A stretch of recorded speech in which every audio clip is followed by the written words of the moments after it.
Given these items 348, 143 and all others, and if these numbers will be sorted using radix sort, then which item will be at the bottom after the first pass? So first of all, we will have to apply the first pass on the given numbers. So the given numbers are 348, 143, 361, 423, 538, 128, 321, 543 and 366.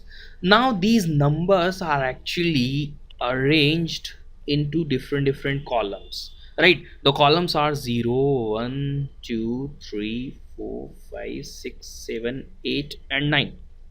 Now these items I'll have to arrange in the first pass according to their unit digit. So unit digit or unit bit. This particular unit digit is 8. That means this particular 348 should be in column 8.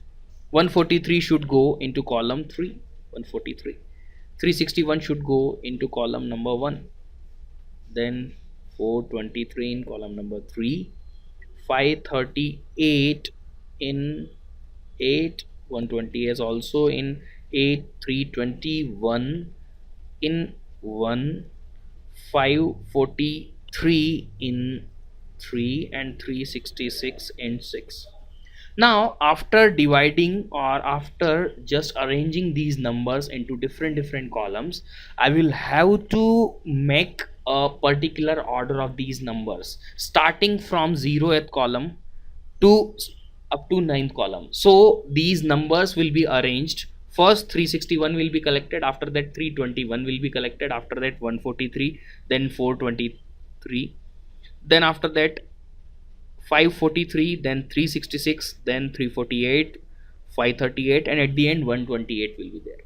So 128 will be at the top. So top element will be 128 and the bottom element will be 361, which is collected at the starting. So the answer is 361 will be at the bottom.